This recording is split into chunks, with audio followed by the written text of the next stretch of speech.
to welcome to Jackie's Literary Corner. I am Jackie, and I just realized a few days ago that I never did a quarter two wrap up. At least not that I saw in my videos.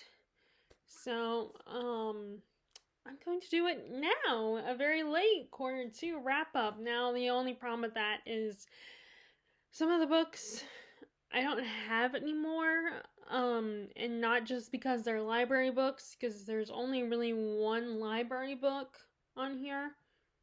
The rest of them were books that I opted to donate because even though I enjoyed them or, thought they were just,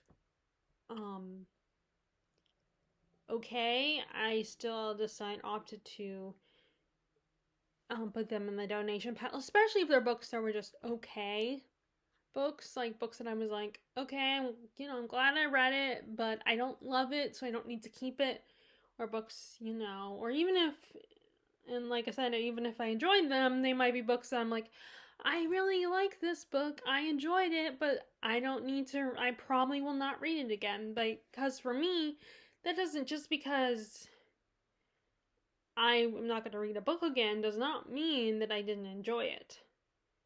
And some of those books are also books that are like really difficult have difficult content or content that might make me uncomfortable, but I still think it was worth the read.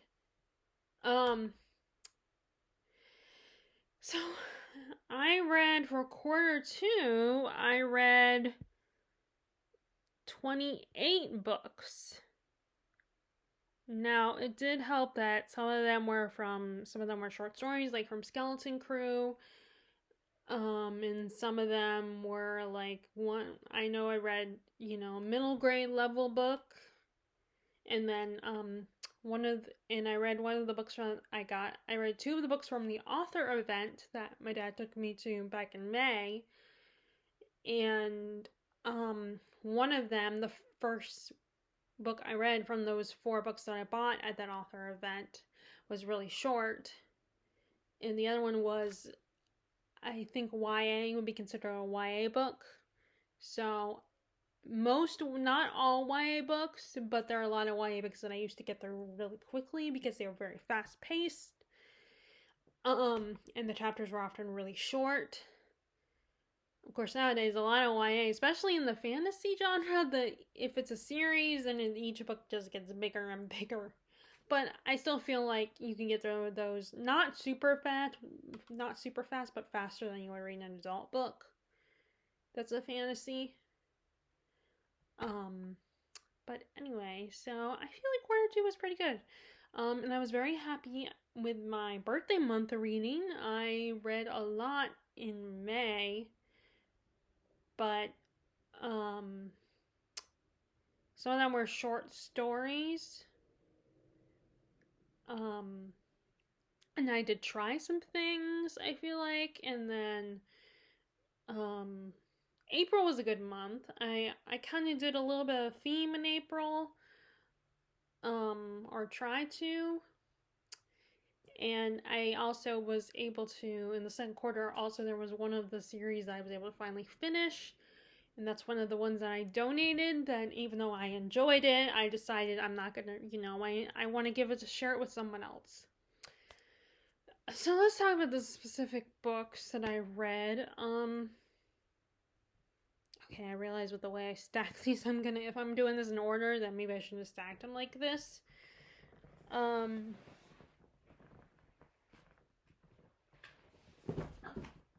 was trying to avoid that.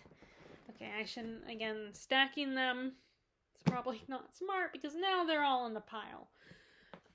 Okay, so the first book, and this was part of one of my goals, was finishing some of the bigger books that I have, some of the 500 plus page books, finishing some of those. And one of those was Anna Karenina by Tolstoy, and I absolutely love this. It's a very dark story. It's kind of, sad at times. You have our title character. She's having a love affair with this man, this Count Vronsky, and her husband ends up finding out when she gets pregnant. And she tries to live with Vronsky, but it does not turn out the way she hoped. It would. So, her story is very sad and tragic. And then it's juxtaposed to the story of Levin, who is the stand-in for Tolstoy. He is a farmer. He's in love with this woman named Kitty, who is the sister of Anna's sister-in-law, I think. And he's in love with her, but she doesn't feel the same way, and he's trying to focus on other things, but his feelings for Kitty are still there. And so we see his journey versus hers and how things turn out for him. Fortunately there's a lot of farming chapters on farming, which was very boring to read, unfortunately. There was a lot of political discussions in here, which were intriguing. And it was also tragic, but also engaging to read Anna's story and how she slowly loses herself. So it's a very slow story, so it's probably, I don't think this is one of those classics that's for everybody. But it's still really good, and I very much enjoyed it, and it's a favorite. And at some point I will read it again. Okay, actually, let me put this over here. Okay, so after that, I read, and this is all April right now. Well, I'll tell you when I transition into May, but this is kind of where my theme picks up.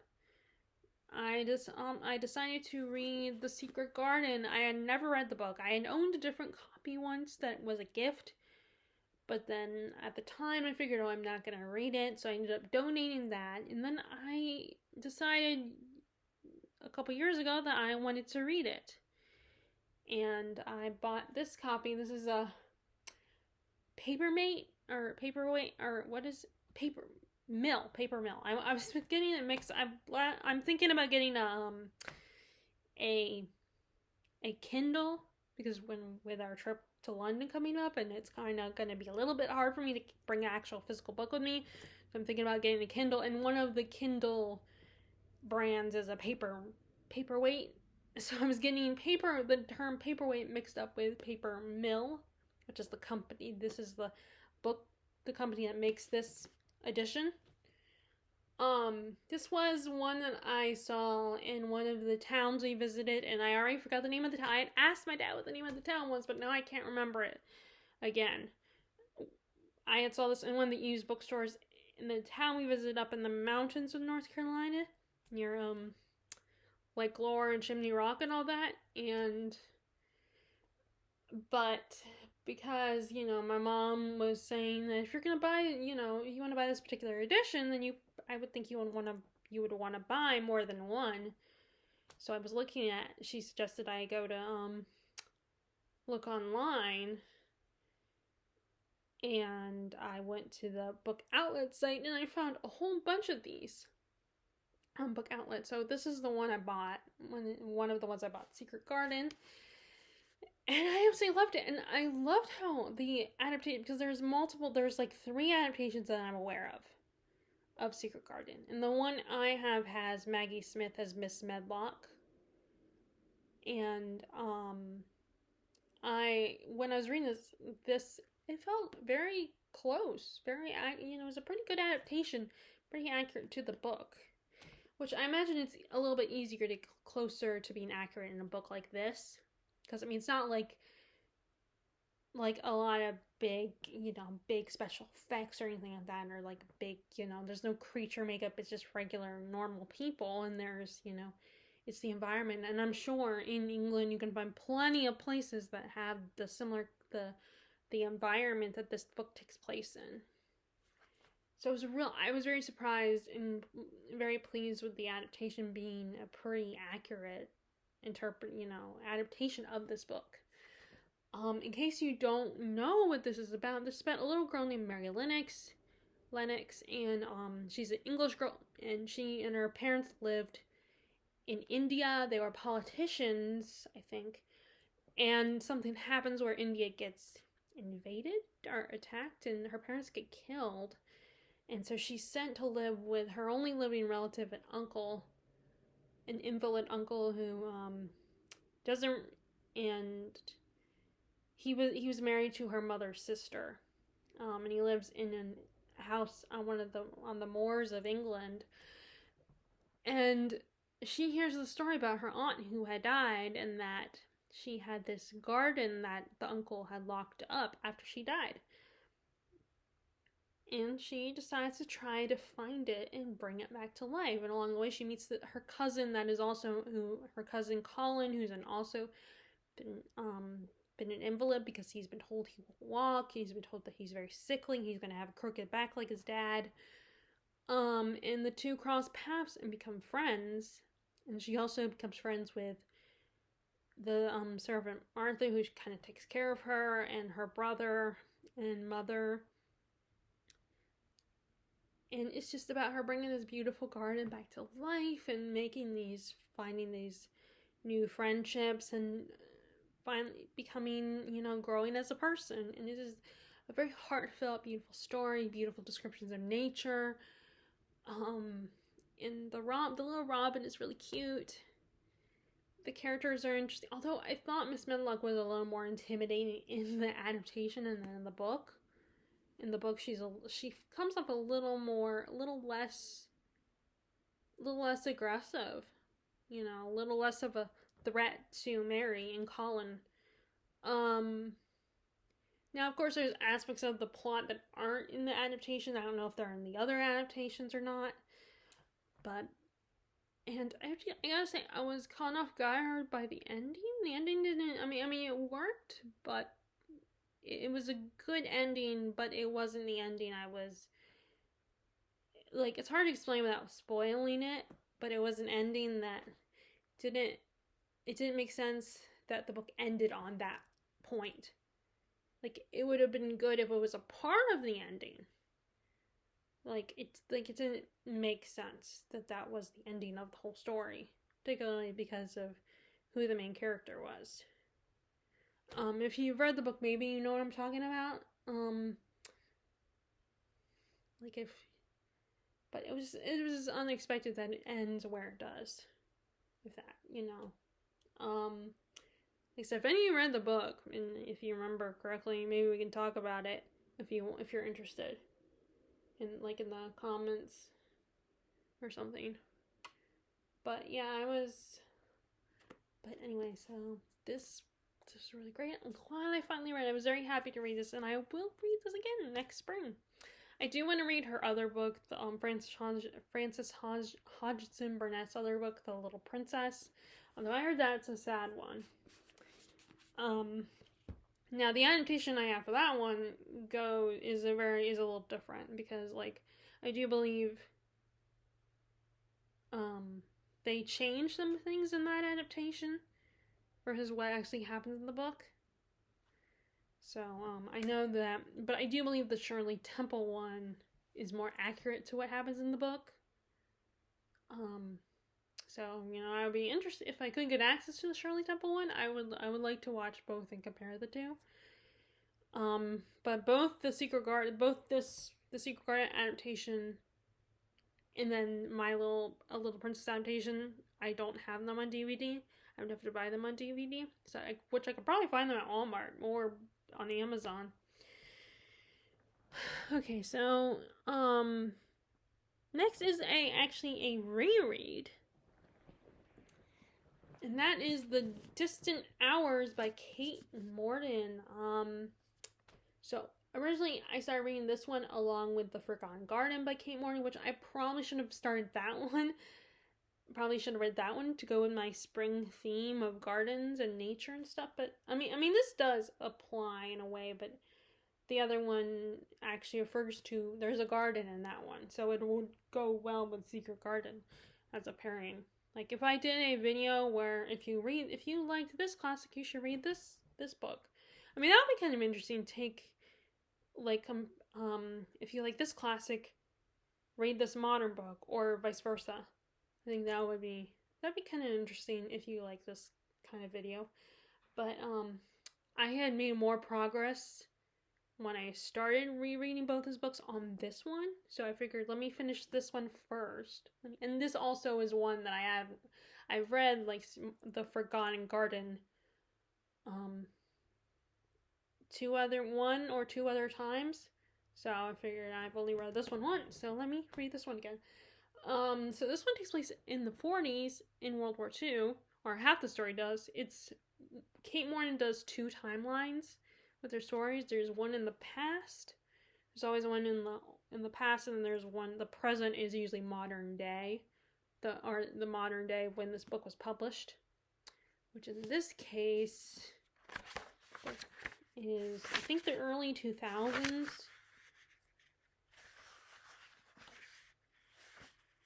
Or late 90s, maybe? Let me look at the... Okay, no, okay, so yeah, 2010 was the copyright date, so that's probably the modern timeline is in 2010. Let me see if I can find... Oh, wait, no, actually, well, it's kind of the late 90s. So, in a way, there's... So, in our 1992.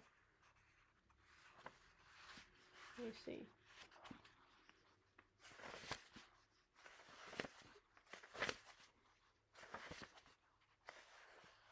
So actually, no, this is in the early 90s. But it was published, the copyright date is 2010.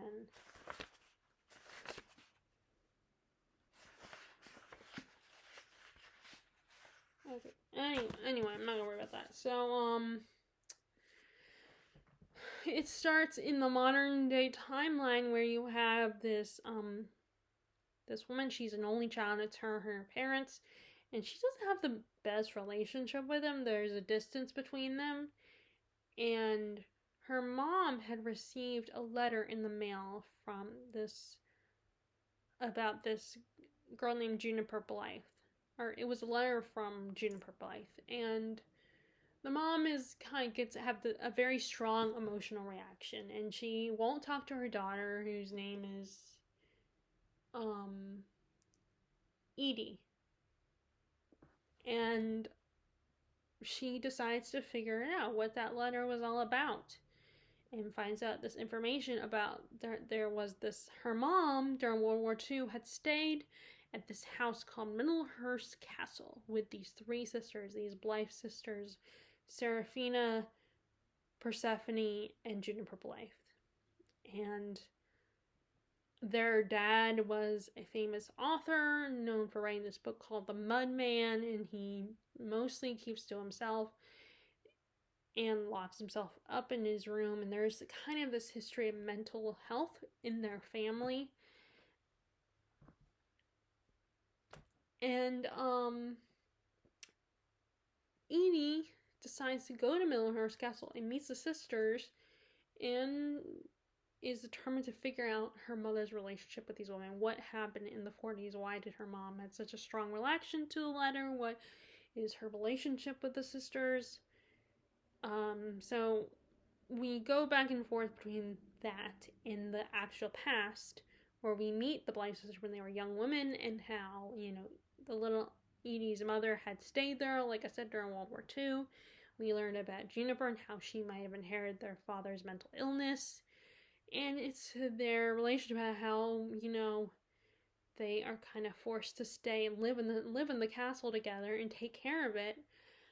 But the middle sister, Seraphina, wants to leave and live her own life. And they also have to take care of Juniper, who might have found a lover. But Edie learns in the present day that something might have happened to him that might have to do with Juniper and her mother. And this is just a very tragic story. It has sisters in it. I actually didn't mind the World War II. I mean, yeah, there's a lot of books that are about World War II, but it was kind of zeroed in on this one family and how they dealt with the war. And so that really helped, really helps and makes it more enjoyable to read this one. and doesn't feel like, oh, I've heard this story before. Um, I also, I love Kate Morton's writing. Every time I plan to reread all her books, and I will probably say a lot of the same things in each one of them. That I love the writing and the characters. She knows how to weave some great, relatable characters, especially female characters. And it's really a story about sisters and mothers and daughters. And I love the idea of living in a castle. I think that is so cool. And actually, when we go to, my mom did bring up going to stay in a castle for at least for a night during our trip to London. I mean, during, because we're also thinking about Scotland as well, going to visit there for one of our excursions. And it's just such a but anyway, it's such a tragic. The past storylines are always tragic, I feel like, because I just wanted to see these sisters, Seraphina, escape this life of Virginia Burr and her lover to be together and live a happy life. And even Edie's mom has an interesting story because she also doesn't have the greatest relationship with her parents.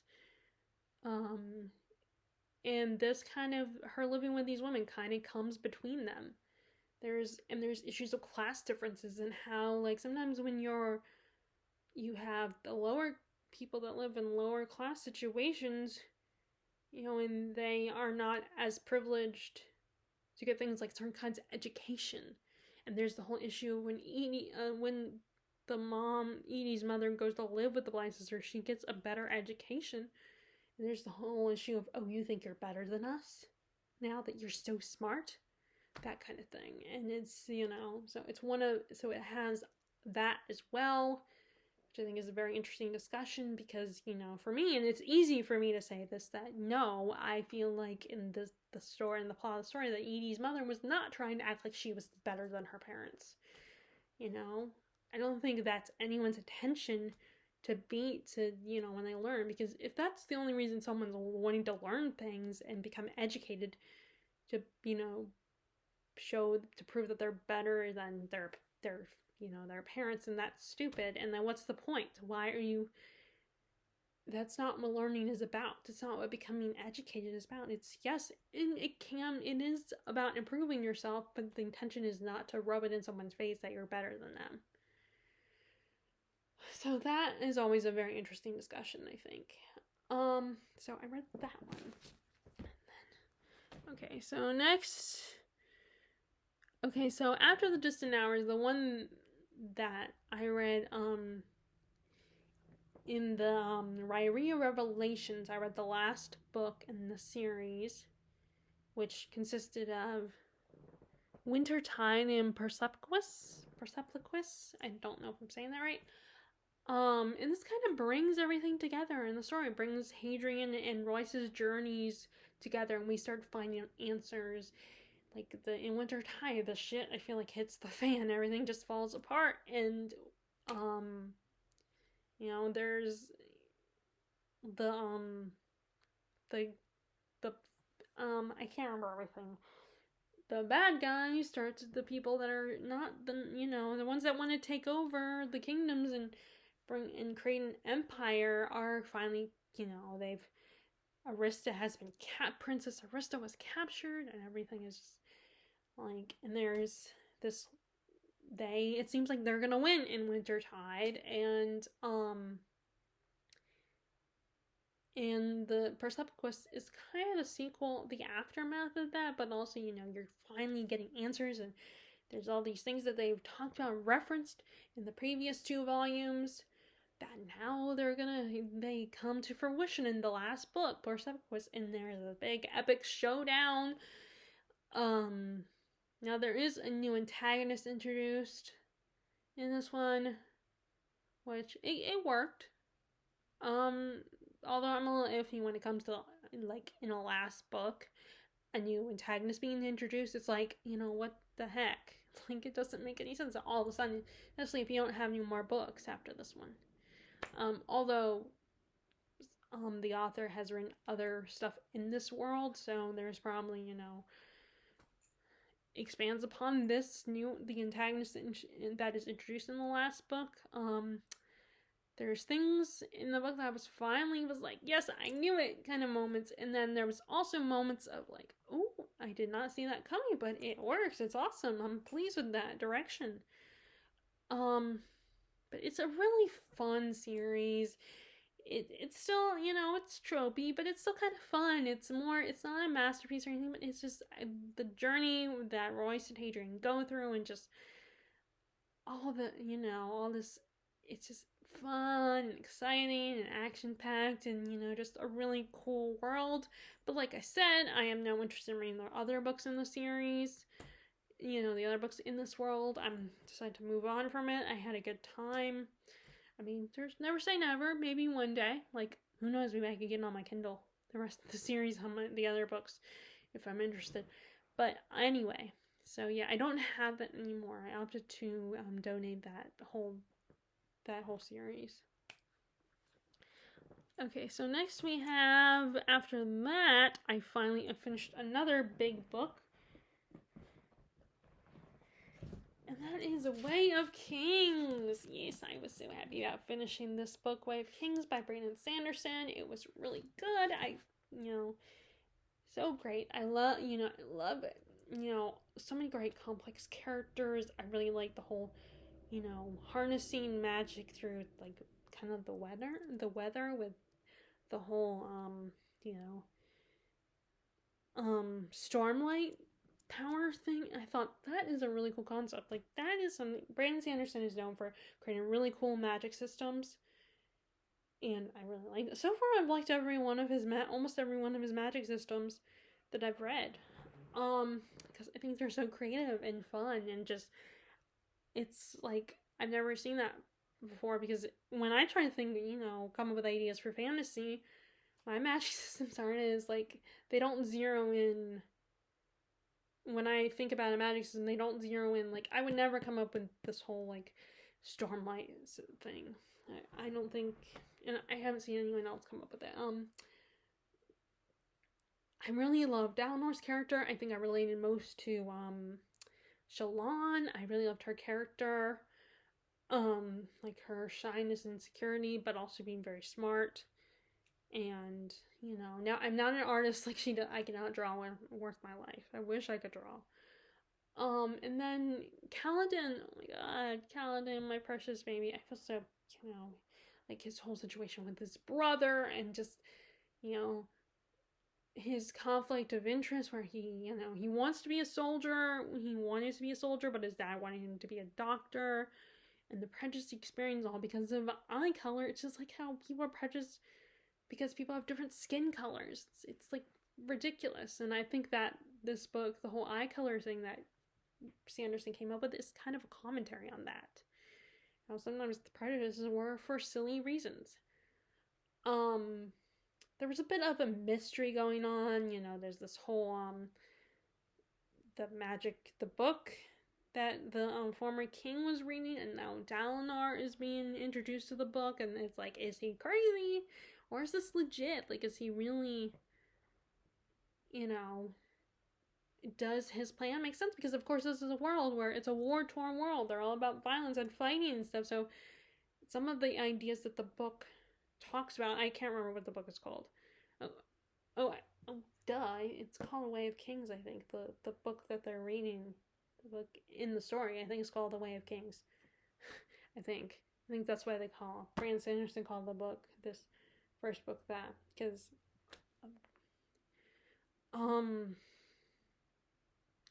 and just there were so many secrets. Like, I am very glad I read Jay from Capturing Words video to refresh my memory, and it did give away his video does give away the plot, because I'm sure he assumes that if you're watching the video you read the book and you just want a refresher. But I watched it because I had put down the book for a long period of time, and I kind of want a refresher, because this is a long boy. It's a big boy. So I didn't want to start over when I already did. So, I did get kind of spoiled. But it was this is just really fun. I loved it. I cannot wait to read Words on Radiance, even though I have not picked it up yet. But it was just so great and so intriguing and so much fun, and I just love the worlds that Brandon Sanderson creates. So this is also a favorite. Okay, so next, okay, so next is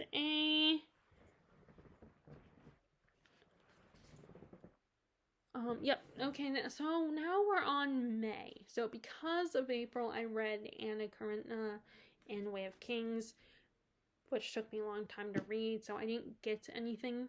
And that's just, I only read like 6 in quarter 2.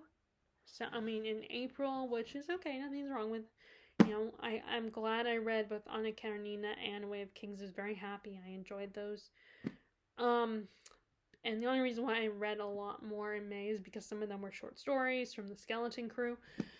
And then there's also this book, Anne of Green Gables. God, I'm so glad I finally read this story. I was familiar with the adaptations. There was one that came out in the 90s or 80s, I cannot remember, that I absolutely loved. But I barely remember it. I just remember how it came, I really enjoyed it. And then I also, I've been watching I watched Anne with Nee last year, and I watched it earlier this year. After I finished reading this, and I had never read this book, and I wasn't sure if I can enjoy it because it's like I'm much younger, but I put aside my prejudice about reading about that and been like, I can read any book with any age and still connect with it. And I did. I loved Anne of Green Gables. I loved Anne's character. She's such an optimist. She's so imaginative, and I think her crazy imagination and how creative she is kind of a coping mechanism for what she had to deal with living in an orphanage. And Anne with It kind of elaborates more and expands on that. So I don't know if M.L. Montgomery meant for that, but it does get expanded on. And we also, another thing I came to the conclusion about Anne's character, originally I thought she was autistic, but then I read an article on the internet that explained that she's not autistic, but she does have ADHD. And they pointed out a lot of things, mostly focusing on the Anne with an E TV series about that, and it makes total sense. But anyway, Anne is such a fun character. I love her relationship with Marilla and Matthew. It's so sweet and endearing and fun. And of course, I love how much importance she puts on her friendship with Diana, because she did not have any friends in the orphanage, and Diana was her first true friend. And like I love all the creative names she comes up with for each of the places, and it's just a story that's like the daily life of Anne in Green Gables and the mischief she gets into, how she gets into trouble because she's not always paying attention and just tends to not always think about things before she acts. But she means well. We see her experience going to school, and it's just such a cozy story, and I definitely recommend it for young girls to read. But like I said, I was able to read it as an adult and really enjoy it. It's just so cozy and fun, and I do have book 2. I have not started it yet. I don't know if I'll wait until next year. But either way, I'm so glad I read this. And I love this Puffin and Bloom edition. I wish that the other books in the series were done in this edition, but it's probably expensive, so. And I don't know if the artist who made the cover is still alive or not. But I just love this book. I'm so glad I read it. It's another favorite. Okay, so the next one is... This is one from the author event, Da Chiara. I don't know if I'm saying it right, but this is Sophie's Pack. And by Da Chiara. I don't know. I mean, my dad said when we met her, my dad said it correctly, but I don't remember how he said it. But it's kind of a bit of paranormal with a little bit of, I don't know if I would call it romance per se, because it's not, there's kind of like, and it's a wolf story, as I'm sure you can tell by the cover. It's this girl who discovered, so our main character, Sophie, starts with her just getting dumped by her boyfriend, losing her job, and she decides to track down and find the location where her father was born, and finds herself um, in that town after her car breaks down. And the people there are very strange and very affectionate towards her, and a little too close for comfort. And Sophie starts to realize there's a bit of a pack mentality in this town. There's no women in this town, and she starts getting a little suspicious. And then there is some sexy times in this book, so it's kind of my first time I ever read a book like that, and it was kind of fun. I mean, it was a little different, not what I'm used to, but the author did tell me, and I was like, I assured her I was fine with it. I was cool with it. It was just really fun, but I do wish the author expanded more on some of the other characters, not just Sophie, and I wish that the book was a little longer. And we we explored more of the town, the universe of this town, and maybe the pack, and just and I don't know if it's like with lions where you have one male lion and then you have all the female lions, the lionesses. Maybe with the wolves is the same thing, where you have the female wolf running things and all the other wolves are male. I don't know if that's how it works in the world of wolves, but I find that interesting. And I think I would have liked the male characters more if I had gotten to know them better. But it was kind of a fun story, and if you enjoy some naughty, sexy times, and stories about wolves and everything, then just at least check it. I think it's worth checking out, which I did a review on it. But yeah, and I really like the cover. I think the cover is really cool. I know a lot of people don't like covers with people on it, but I mean, this is not a tie-in adaptation, so it's on that. The cover is, but anyway, this was really fun, very enjoyable. Also, a very quick read. I actually was able to get it done before we were planning to go to my grandma's, and I finished it right before we left, which I'm kind of glad, because I would have felt weird reading this when we were at her house. Although my dad,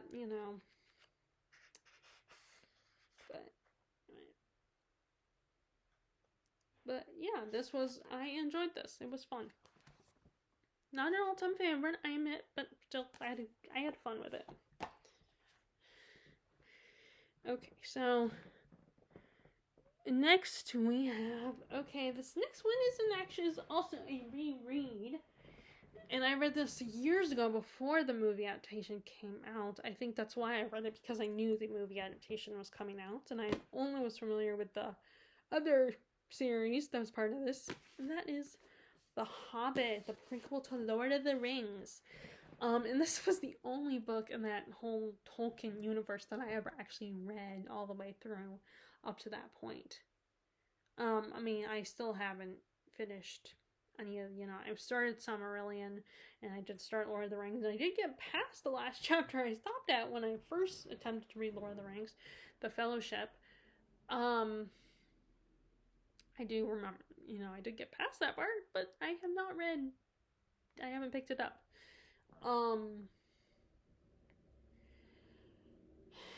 But this is the 75th anniversary edition. So in case you've been living under a rock and don't know what this is about, this takes place in Middle Earth.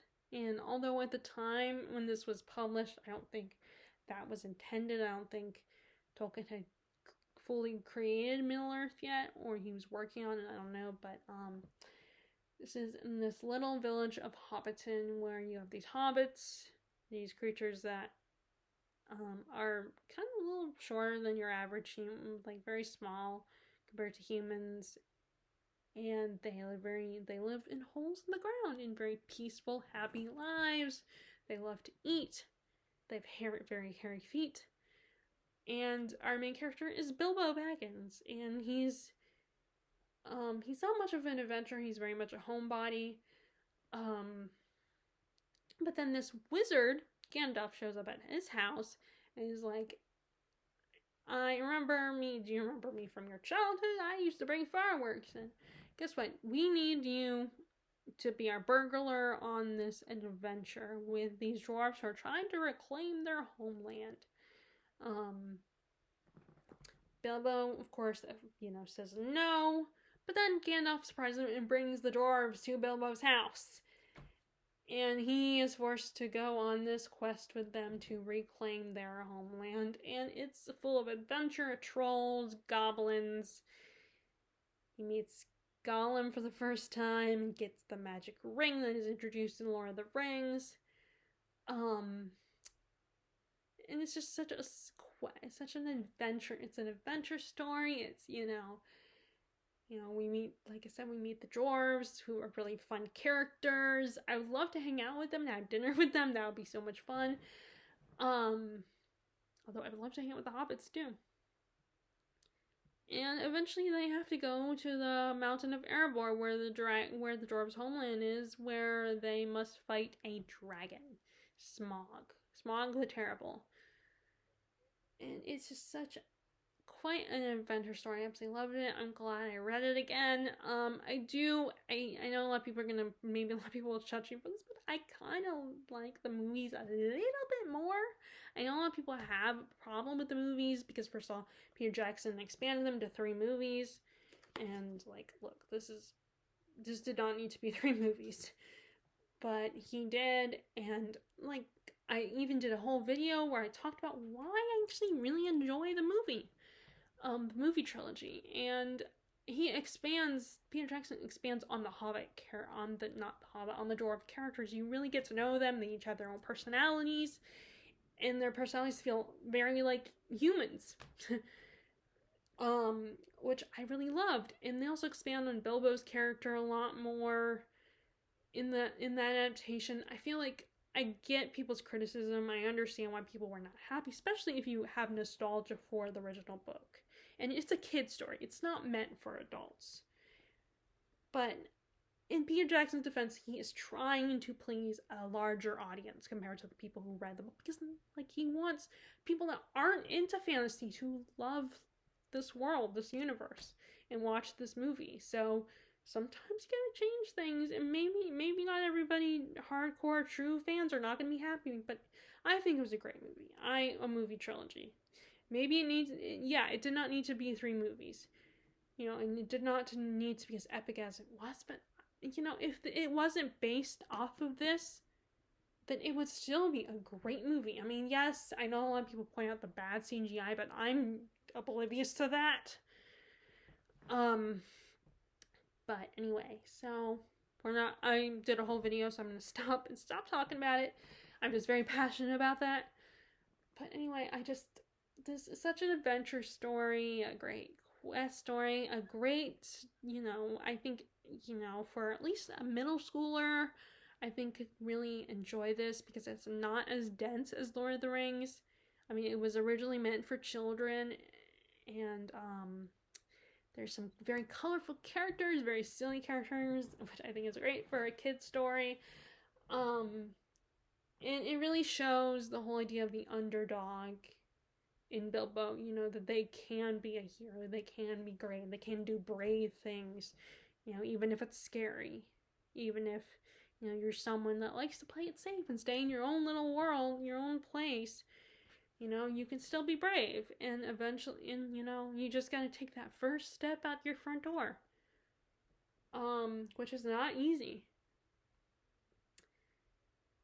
And it's just such a fun story. And there, of course, are things in the book, like the Eagles are more involved in the book than the movie adaptation. But yeah, this was so great. I love this, and this is a favorite, but it is a reread, so I already loved it. I already considered it,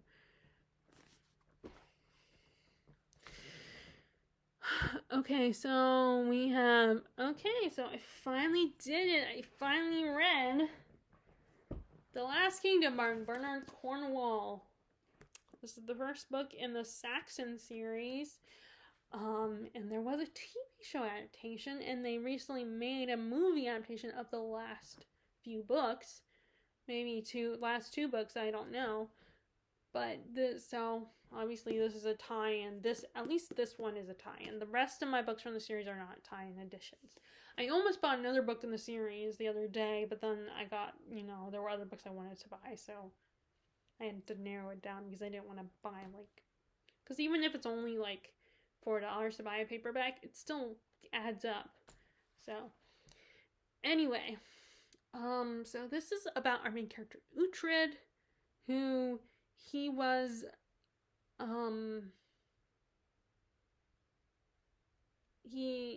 he was a he's a Saxon, but during a war with the Vikings, his father gets killed in front of him, and he gets captured and raised by the Vikings. And he actually starts to love them and really feel like he's part of their lives, and they are actually very kind to him and loving to him, and the leader sees him as an actual son and everything. And it's about him growing up with these people and their ongoing war with the Saxon king, who's a very godly man. And it's very much a coming of age story, this first book. And it's a war story, and it was just really, it was hard for me to do a review of this because I'm not used to this, and I don't know I've heard Bernard Cornwell is good, and I did very much enjoy it, and I think it was great, but it was hard for me to rate things like the battle scenes and stuff like that, and really, know if it was good quality or not. But people say Bernard Cornwell is good quality, so I'm assuming it's great.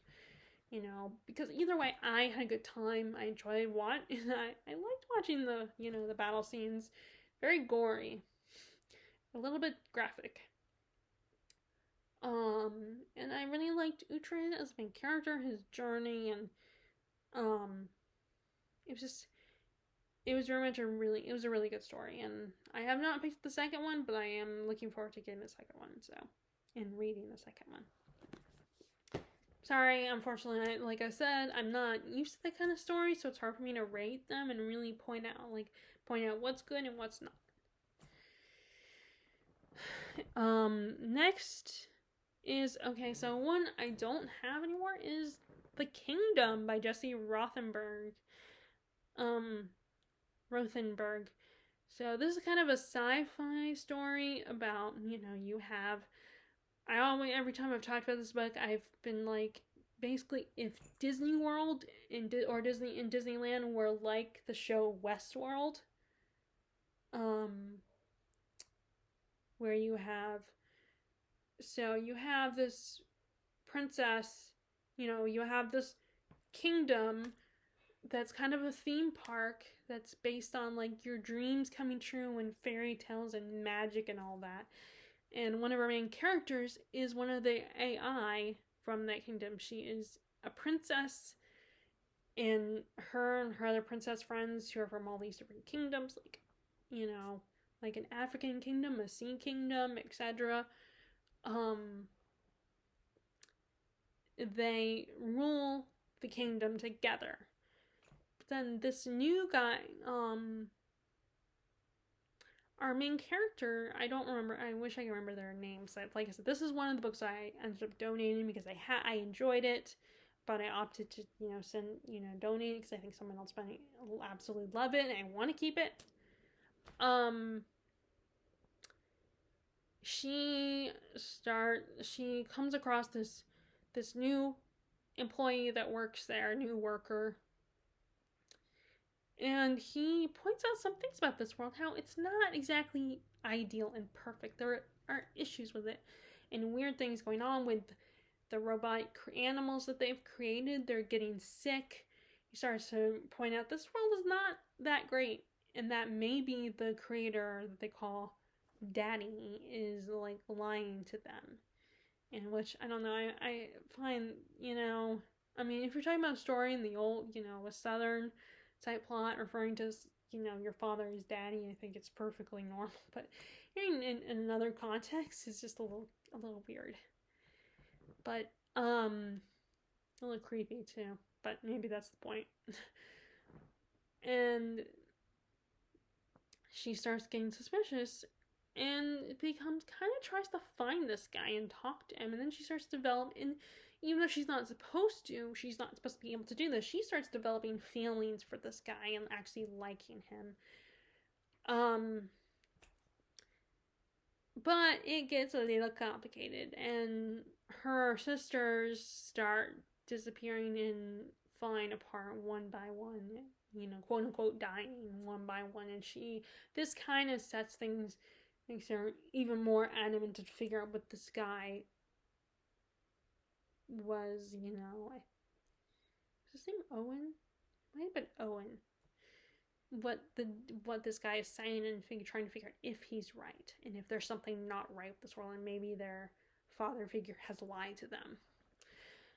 So I thought the concept was really cool and really great. I wish they expanded on the concept a little more in this universe. Like, I wish it was an adult book, like a more adult book, so we could go a little bit darker, because I think it's intended as a YA book. The romance was very cute and very sweet. And, I liked her relation. I like how there was more of a focus on her and her fellow princesses as being like sisters. And I like how they had the whole trope of the mean girl, and how eventually her and our main character become allies and start to become friends, actually. And they begin to understand each other, and just the whole world was really cute. I mean, not cute, just really cool. I meant cool. I think because I said cute earlier, I was thinking of the word cute. But just a really cool concept of the idea of AIs, and like I like reading about that kind of, or at least watching that in movies and stuff. It's such a fascinating story. I mean, like I said, the only problem is I wish it was an adult book, because then we could explore a lot more and go down a darker path. Although it did get kind of dark towards the end. But yeah, it was really good and very, fun and very fast-paced. And I do like how it kind of did a different, different mediums. Like, you had the whole story, like the conflict is that a character, the love interest, is found dead at the beginning of the book. So it's right in the beginning, and I think it's in the description. And they think our main character is the one who killed him. And it's all about her going to court to find out, because he's missing. No one knows if he's actually dead, or just, maybe he survived and he's disappeared. So they kind of have all these transcripts and courtroom scenes, and just, so I like that how they did different kinds of formats with this one. But anyway, so it had a lot of cool ideas, and it was just really fun. Okay, so again, the next end of story, we have, so I read some of the stories from Skeleton Crew, and actually I finished up Skeleton Crew in the second quarter. So I read Nona, which is kind of about obsession and how and the idea of being manipulated by someone that pretends to be, your significant, pretends to be interested in you romantically, and how romantic relationships can get to become abusive. For Owen was a kind of a poem. I don't remember what it's about. I thought it was really sweet that he wrote a poem for his son. But King is not a poet. Okay, so then I read A Court of Silver Flames by Sarah J. Maas. Yes, I did start rereading that series, the A Court of series, and I just have a fun time with them. They're not even masterpieces, and I know a lot of people have issues with Sarah J. Maas, or like to, mock her and criticize her, but I actually still have I still had a good time with it, you know? I like this world. Yes, there's a lot of romance and sexy times and everything, but you know, that doesn't really, I mean, I don't look for it in books. Like I don't read books that are, you know, heavy in that kind of stuff, but for me this was just, but I, you know, that didn't, you know, bother me where I know like I tried to recommend this to a friend and for them it was like too much of that. Which is fine, you know, if that's not, you know, if you don't want that all that in there. Although the first book I feel like didn't have as much. It was more focused on the romance. But when they do get the sexy times, and yeah, it does get a little bit okay. Wow, why are, you know, that's a bit, you know,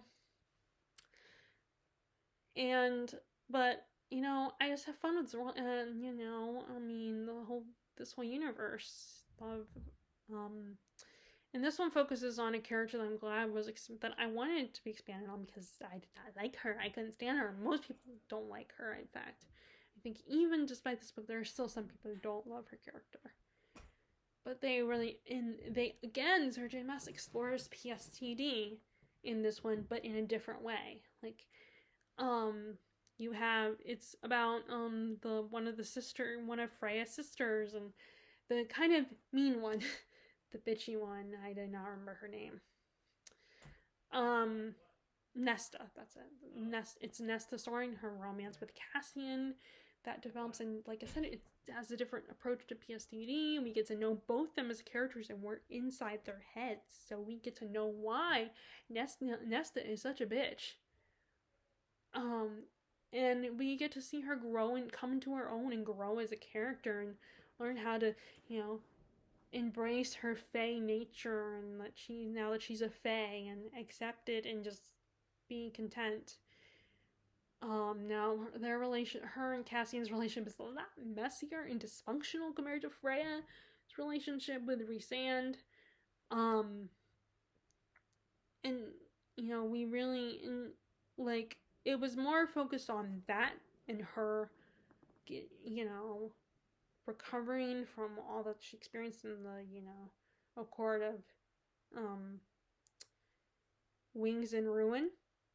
You see her dealing with that and coping and finally, you know, not exactly not like finding her way and, you know, helping herself.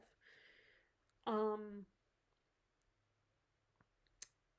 and just like I said, recovering from her PSTD and just I like how Sarah J. Maas has explored that. I really like that, and because it focuses more on that, the bigger arcane plot is not as involved in this book. It's definitely there, but it's secondary to the romance, and I feel like that overarching plot was bigger in the previous books. Um, which I guess makes sense. Um, Tamlin, of course, is there, but he still has not. You think he's grown and maybe he's improved, but I mean, although people regress, people, you know, go back to old habits, and he still has this sense of entitlement in this. You know, in both in A Court of Frost and Starlight, and in this book, like he's just a little bit more involved in this one, in A Court of Silver Flames. And also, Nesta's power is very scary but really cool at the same time. It's awesome. I mean, you know, but yeah, and also I love how her relationship with Freya and Elaine grows and becomes better, especially with Freya. Like they have a very rocky relationship. In this one, they begin to really understand each other and really, you know, really connect again. Like actually be sisters.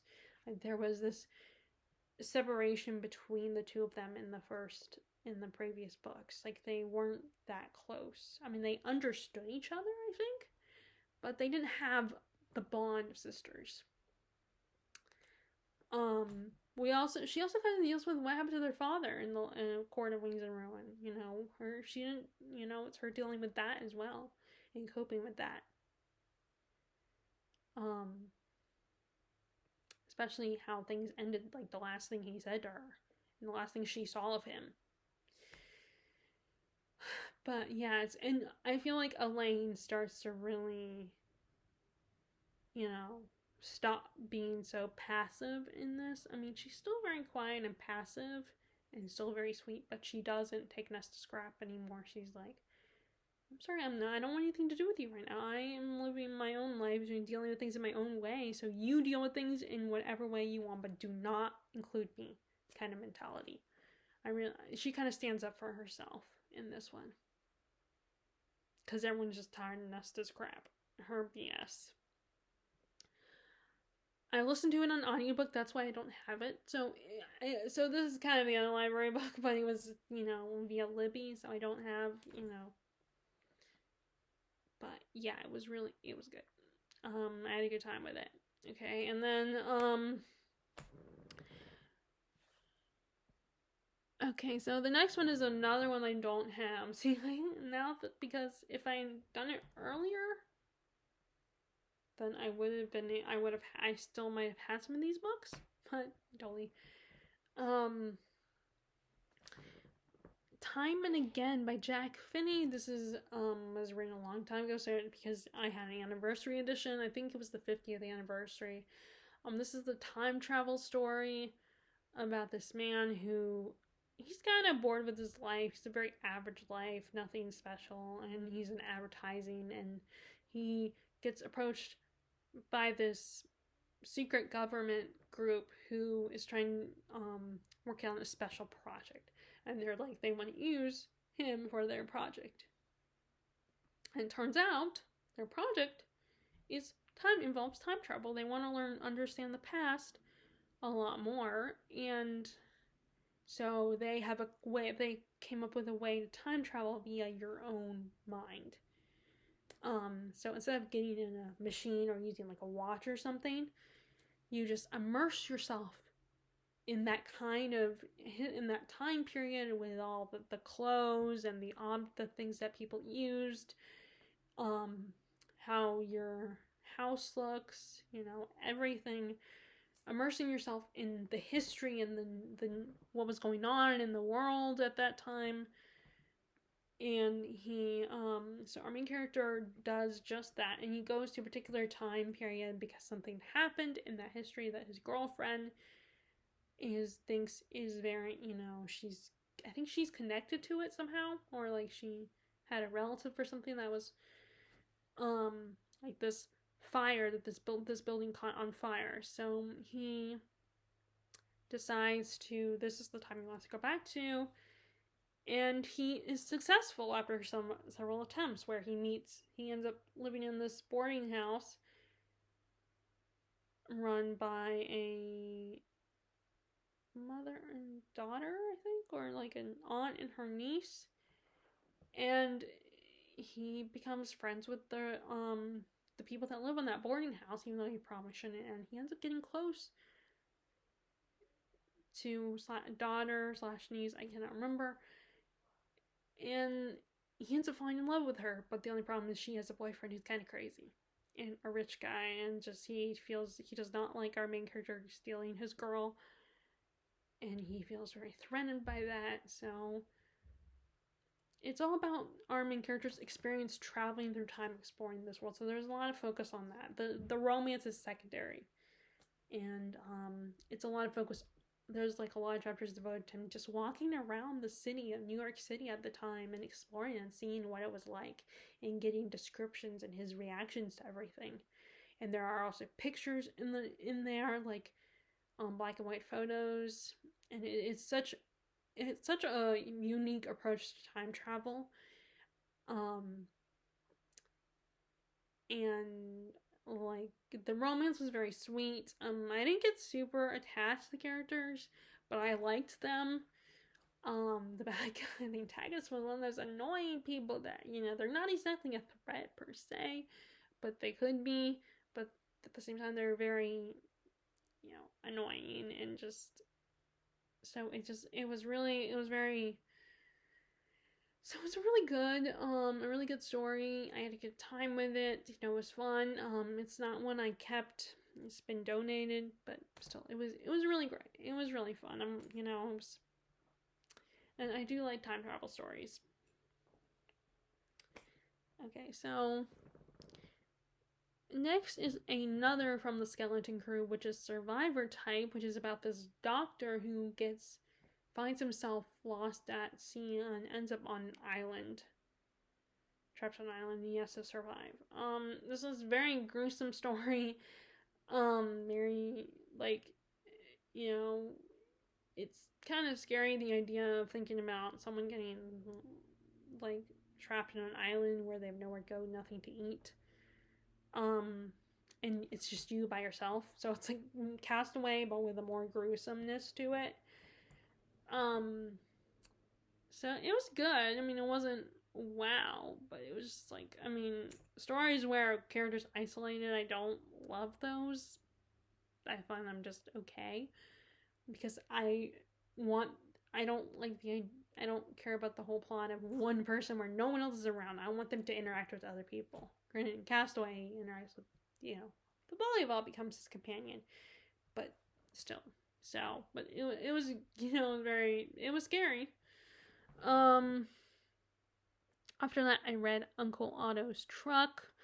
I enjoyed this one a little bit more. This is about, like, this young man is narrating how his uncle, inherited this truck and from his friend, but he thinks the truck is dangerous and the truck is gonna get him. So yeah, I like the concept that, like I said, I like the story, but I don't have a lot to say about it. It was scary. It was one of those where, is the guy right, and is the truck moving closer and out to get him, or is he crazy, And, what, like, if the drug's out to get him, he kind of deserved it. And then there was Morning Deliveries. This one, for some reason, this plot it's not a super confusing, like, written story. It's not like, but it's just, it took me a while to figure out what's going on. I gotta admit, like, I was kind of caught off guard, maybe because I kind of rushed it, I don't know, but anyway, I was, like, just trying to get it read and done so I could finish Skeleton Crew, but maybe that's why. But it was, like, it was weird. I didn't understand what the milkman was doing. He was trying to, do his own punishment, I feel like. There's a sequel to this one, Big Wheels, where it talks about a character that the milkman mentions being his friend. It's kind of his story and how he crossed paths with the milkman, I thought this one was kind of okay too, I think I like the milkman more. Like, I think I would prefer if these were, like, if they adapted Skeleton Crew, like, seeing some of these 30-minute increments, 30-minute stories, like maybe like an anthology on Netflix or something. I would probably watch it, and maybe it would make it easier for me to figure out, okay, what just happened, kind of thing.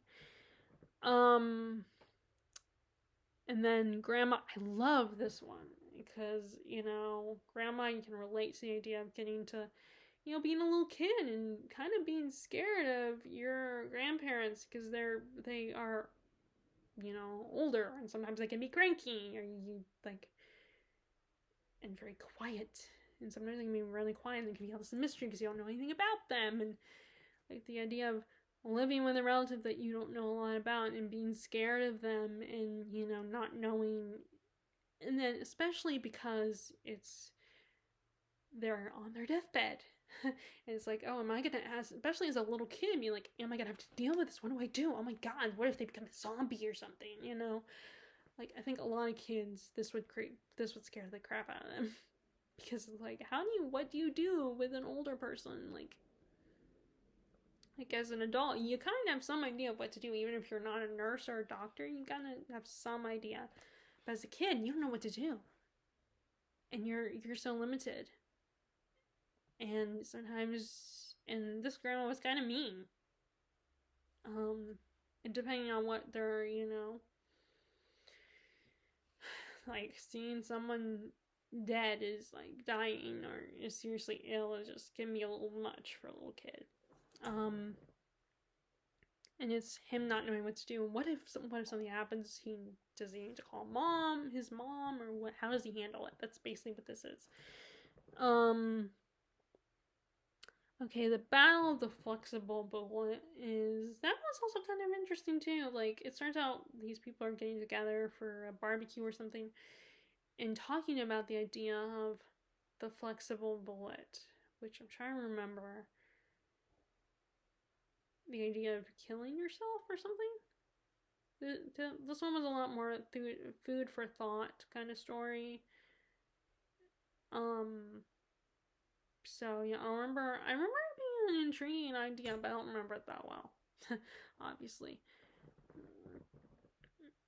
Okay, and the next one was The Reach, and this one was kind of like for me. It's like this town, and wanting to live there forever. And I think there was a ghost element involved.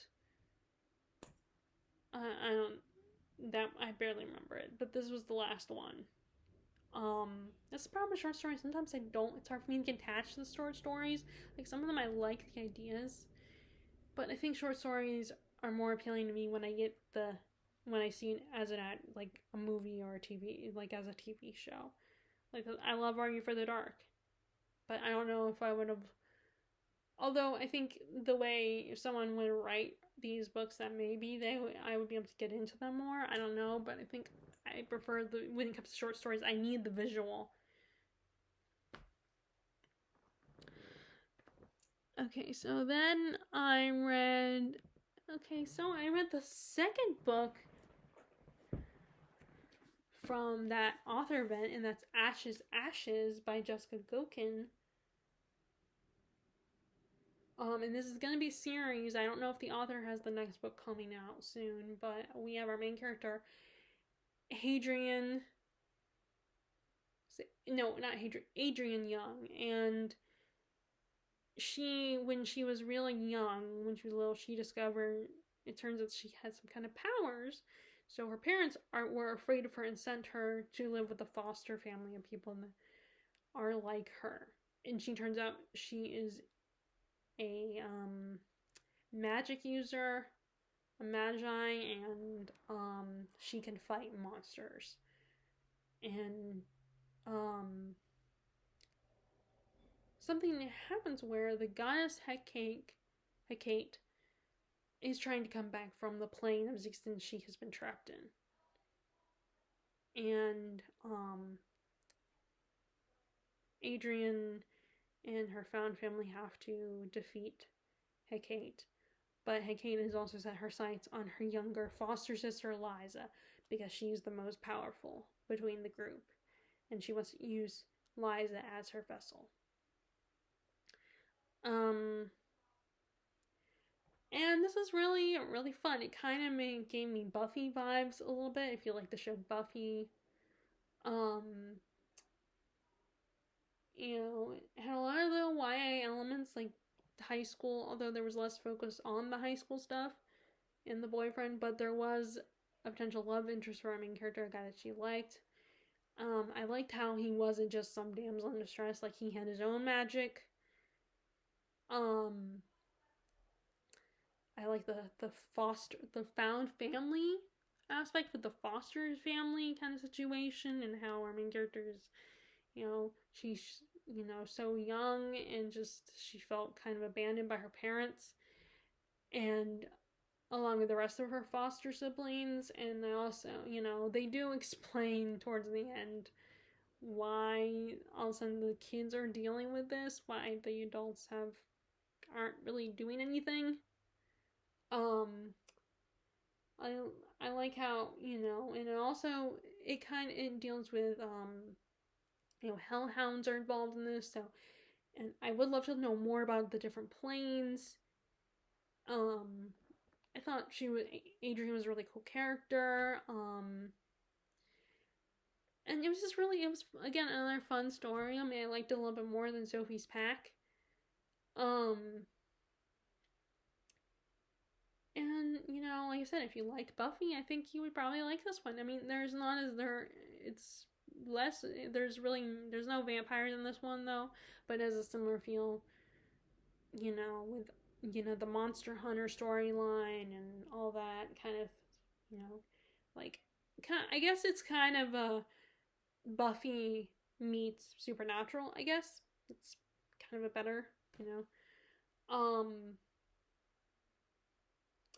Although I hope me making those comparisons doesn't end up being disappointing people because they find, oh, it's not that, because it isn't like it gives me those kinds of vibes, the same vibes that Buffy and Supernatural give. That's what I mean by saying that it feels a little similar to that, but it's not exactly that, obviously. But yeah, it was a really cool, fun story. So I mean, I feel bad that I don't have a lot to say about both this one and Sophie's Back, but I don't. you know, um, yeah, but I mean, it's not anything. Neither one of those is anything any deep stories. It's just like I, had a good time with them. Okay, so that's how I ended May, I believe. So next, I started June with Ends of the Watch by J.S. Dawes. Is a sci-fi spaceship story of this young prince, and he ends up going on this space station, and finds out they are trying to trying to remember. See, the fact that I don't remember probably shows how much how I felt about this, is that because I don't remember exactly. But it's one of those where the government is not that great in different. These people are trying to, and basically the team that he joins is people that are kind of the rejects. They're the members of the military that they send away because like our main character committed some kind of something that she wasn't supposed to do that gets her kind of punished and sent out here to deal with this. And it was just okay. It was kind of fun. It was kind of cool, but but I'm not big into space travel stories. They're not my first choice of when it comes to science fiction. I've always said, science fiction for me is more like the ones that are kind of lean more towards the fantasy side of things, that feel like a fantasy. Like, but at the same time, like those kinds of stories like this one, I would probably watch the adaptation of it because I get more into that when it comes to certain genres like romance and sci-fi. I prefer the visual medium of a movie or TV show. And I can get into it more, and it's easier for me to follow along. And but yeah, I mean, the trope is kind of cool. The prince who kind of rebels against his family and finds out like things are not what they seem, and um, but yeah, it was again another fun story. Nothing special, like I said. It's just not my kind of thing, but I wanted to try it anyway. I mean, that's the problem though. Sometimes when it comes to trying things, and I can't always find them, at the roast office or at the other Black Castle, or on Thrift Books. So I take a chance and spend a little bit more money, which I probably shouldn't do that. But I mean, at least I read it, and I thought it was pretty good. It's just not for me personally. And then sorry, I have to move it up a little bit so I could see the last few books. And then I read Hadrian. So I didn't know a lot about Hadrian as an emperor of Rome. I mostly knew about Caesar, and I've heard of Caligula, but I didn't know about Hadrian. I probably heard of Hadrian, and but that's about it. And then, but this was really fun. And we get to see a lot of the stuff he did. Like, he did do a lot for the city of Rome, but because he didn't stay there long, and he was kind of very much a fanboy of Greece. Even his boyfriend was a Greek. The people didn't really appreciate him because of that. They didn't really like that. He also stopped the whole conquering of other nations because he realized they couldn't just handle, they couldn't do anymore. It was just too much. Like, they needed to chill and take a break and appreciate what they already had. That was one of the big things he did. And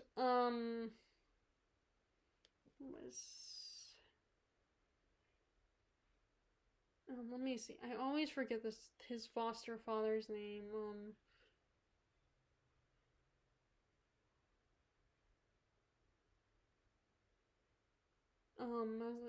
What is his foster father's name? I always forget.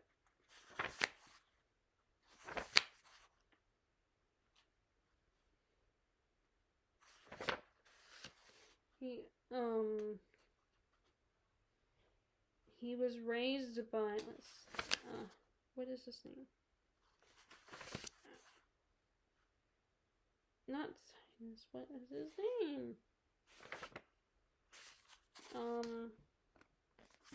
Sorry, I wish I had thought about this before, I looked for this before, but I totally didn't think about it.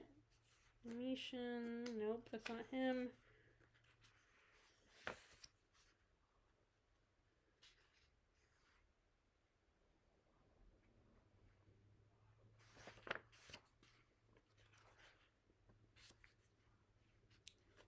What is his name?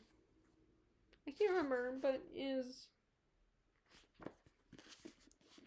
foster father was the guy who came the emperor who ruled before Hadrian did.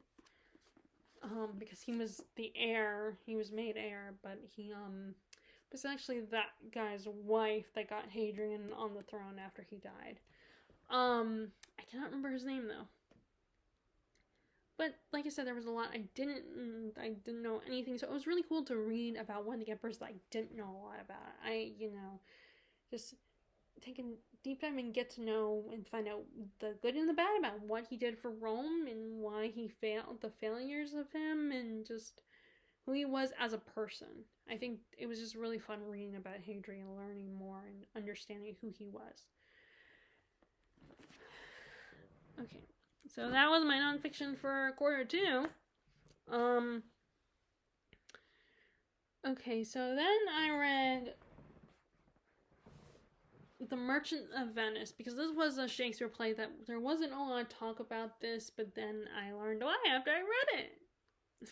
First of all, there's a whole Semitism issue with making one of the antagonists of the story a Jew, and the stereotypes, just the fact that they made him an antagonist, which made me kind of feel sorry for him, because the things he said kind of understandable, with how they treat him, and you can't blame him for reacting that way. And it's just, there's a lot of aspects of it that I think are dated and a lot of people don't like, not just that aspect of it, but other things. It's basically a play about this guy he wants to marry this rich guy's daughter, but the father was, I don't want you to marry just anyone, so I want you to marry the person you married to marry you for the right reason. So he set it up so that they are presented with, have to pass this kind of test. So they are presented with these 3 chests that are filled with stuff, and one of them has the portrait of the girl in there, and if you pick the right one, then you get to be with her. You get to marry her and all that, but if you pick the wrong one, then you're cast down. You can't marry anyone else, which, that's a little harsh and unfair. But, and our main character he's in love with her and wants to marry her, but he also has to get some money. So he and his friend go to this this moneylender. That's what this play. Shylock, who he's the Jewish character, and asks for money, but he doesn't trust them because his relationship with the Christian, the Jews and the Christians don't have the best relationship. They don't trust each other. They don't like each other. So he goes to him. So he's like, he's like, all right, fine, but you better pay me back.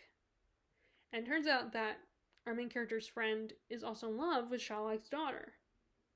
And they decide to run away and elope. And while our main character is off trying to pursue the other man's daughter. And there are two other suitors that try to win her over, but they both, of course, pick the wrong test. And like, I think the story itself was kind of interesting, but there's a lot of issues with it. And like, I understand the message of trying to like if you're gonna get married, you should marry a person that's worthy of you and will appreciate you and won't just marry you for your riches and stuff and your looks, but will marry you for you. Like I said, the way they treat Shylock's characters maybe makes you feel sorry. Like I said, I felt sorry for Shylock, and I actually loved his character. I felt bad for him because like his arguments, his daughter left him for this other guy, and like, I mean, I know that the other guy was a Christian, and the father Shylock probably would not approve of her marrying a Christian, but like, they didn't give him the benefit of the doubt. They just left him. And so it's kind of done, and it's supposed to be done in a lighthearted way, but there are a lot of things in there that are so. I thought, I mean, if they changed things a little bit, like took out certain aspects and edited, then maybe. But this was, written during Shakespeare's time, so it was like at the time he just was ignorant of this kind of stuff. I think the things that we now find as like, okay, this isn't right. You shouldn't, that's messed up. But yeah, I mean, I didn't hate it, but I didn't love it either, so. And I actually bought some other ones that I'm going to read soon by Shakespeare. I'm slowly kind of trying to read the Shakespeare plays that aren't as talked about and find out, maybe read them, and maybe I'll figure out why they're not as talked about.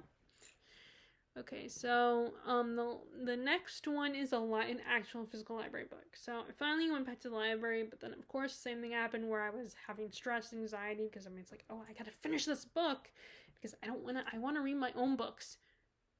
And it was like, there was a lot and I knew I had to return this. So actually one of the things I like from what I read about Kindle Unlimited, you're borrowing the books, but there's no, you can return them whenever. At least that's what it sounds like I read. So I really appreciate, so that was kind of a nice feature that it takes off some of the pressure.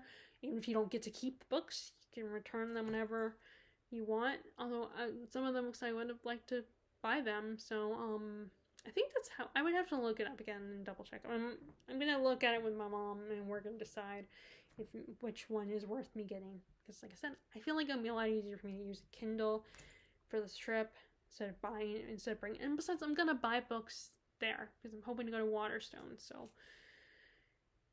it's like okay, I need to actually just what, put aside my prejudice and just go ahead and order one of those. I mean, I had a Nook, so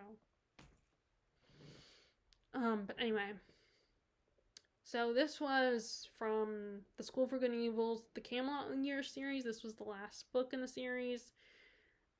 I don't think I think he wrote a duology that was kind of a prequel of how The School for Good and Evil was made, with a story about the two brothers that were introduced in the first book, in the first trilogy. So this one kind of picks up where they left over. Tedros has to pass this test to prove his worth. Him and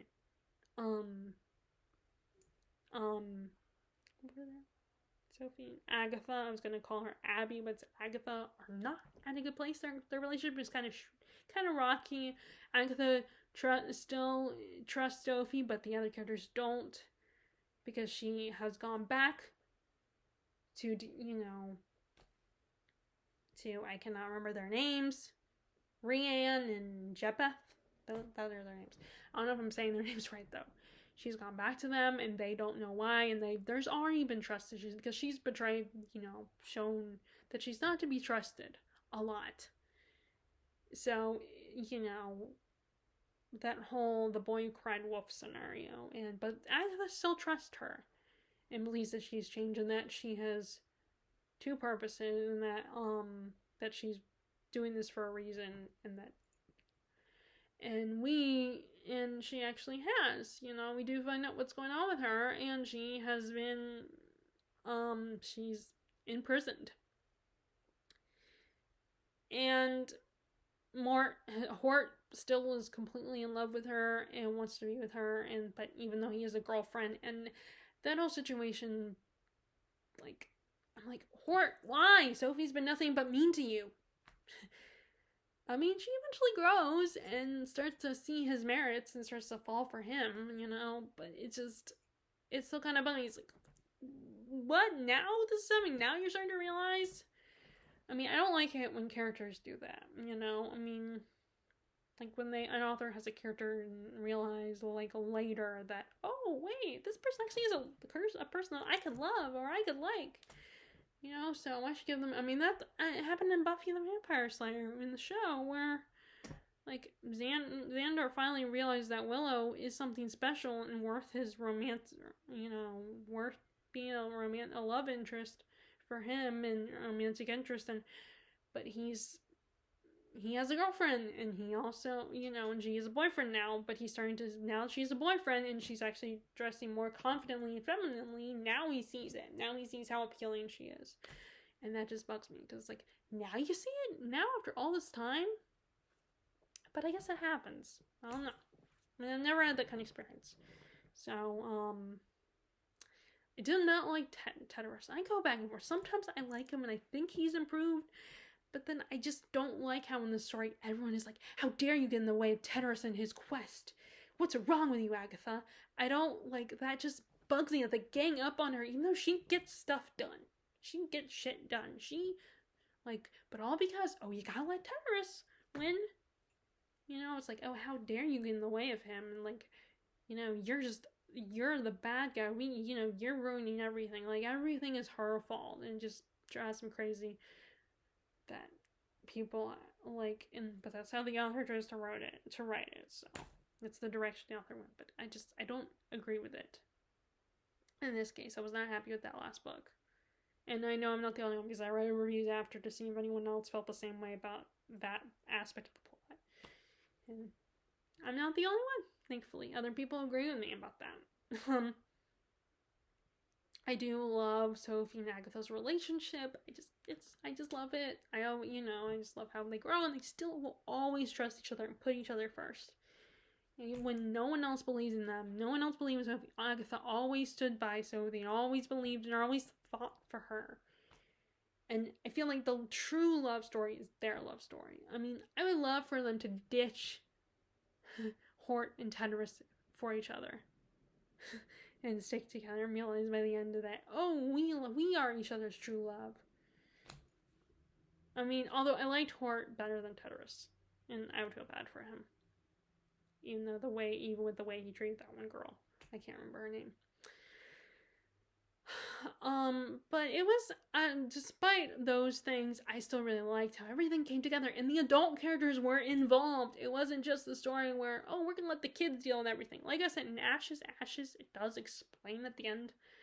It does kind of give a loose explanation of why they're letting these teenagers run thing, why they end up letting the teenagers, they're the ones doing all the work and saving the world and everything, but it, so I appreciate that, even though it was kind of it felt just like it was thrown in there. But with this one, the adults are actually involved. They do stuff. They fight back. They protect their children. And just, like in Harry Potter, it's the same way. The adult characters actually do something. They don't just sit on their butts. Like, oh, I'm totally clueless about my child. Or, oh, no, you can't. You need to stay locked up in your room because it's too dangerous. And I'm not ready to let you go. I really like that the parents are actually involved. in season 2 of Buffy, Buffy's mom was kind of like that, in the same in season when she first learned about it, in season 3 but she started to become an actual likable mom in season 4, where she had faith in her daughter and was very supportive of her, although she wasn't as involved in the story, but she was like very much in season 4.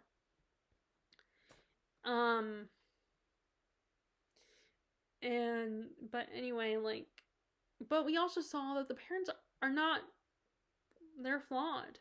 They screw up, especially with Tennyson's relationship with his own mom, with Guinevere, and how she's still a human being and doesn't necessarily, she can screw up, she can make mistakes, she's not a perfect person, and he's got to learn that, he has to learn to forgive her. And the same with Merlin. Merlin is not always going to be there to hold Tedrus's hand.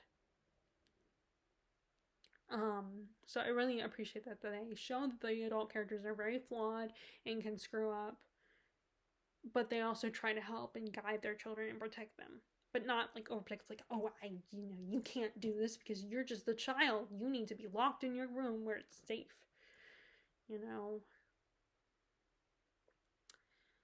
Okay, so anyway, I had a good time. I'm glad I've read it all. So, okay, so the last book I started this series, this trilogy, the Vagrant Gods. This is the first one.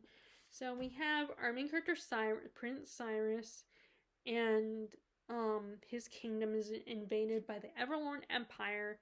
They kill his parents in front of him, and they instead of killing him, they hold him captive. And there is a resistance trying to fight back against the Empire, and try to use the gods that were killed, bring them back to help them fight against the Everlorn Empire. So Cyrus's old mentor and advisor shows up and rescues him during a chaotic moment when they try to kill one of their gods, their goddess, and he captures him and brings him to a ring of the resistance, which I love. That I love when you have the antagonists take over and then there's a resistance, people are trying to fight back. I like those kinds of stories. And he approaches the leader, this Thor. What is Thorda? That's his name, Thorda.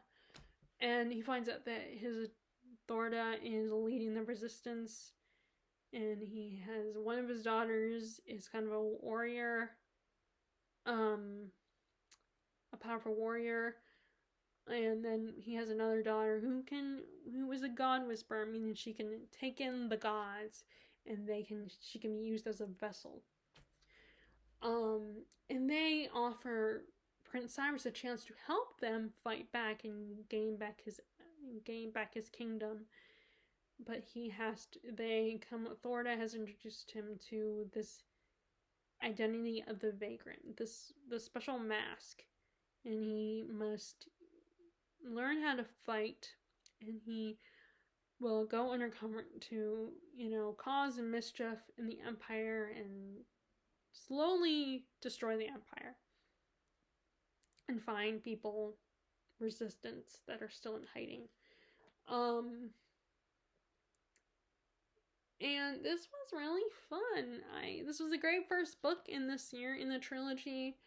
I like how it looks. I also like the whole gods among humans storyline. I thought that is really, I always like that story. I thought that was really fun, like humans again, with gods and them interacting with us.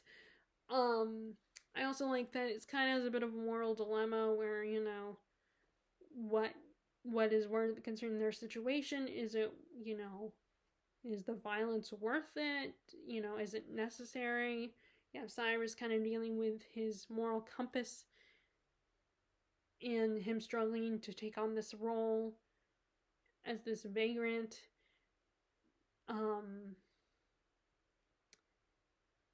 And it was really cool, a really fun story. And I read the second one in the third quarter, so I will talk about that one in my wrap up of the third quarter. And it was a great first book. It's not perfect, but it was still really, really fun. And I like Cyrus's character. I like the history that I hint at with this world. The second book does expand a lot on that and goes beyond this world. And I really liked the ending. The at the end, the twist at the end was one of those things where it was like, it makes sense that was the twist. Kind of situation where I don't know if that makes it predictable or not, but I was not surprised that ended up being the case. But I mean, it was shocking for the character, for Cyrus. But like I said, not for me. Like, I felt like, okay, yeah, this makes sense that that's the surprise. It is a multi-perspective story, so I appreciate that because it allows you to see all sides. And we did get to see the antagonist point of view as well, the Everlorn Empire.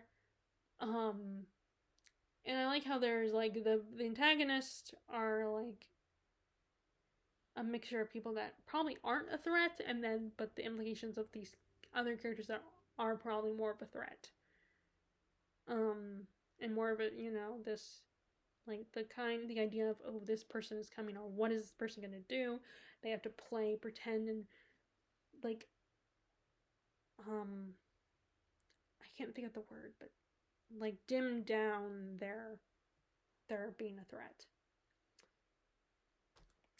But anyway, and it was really fun.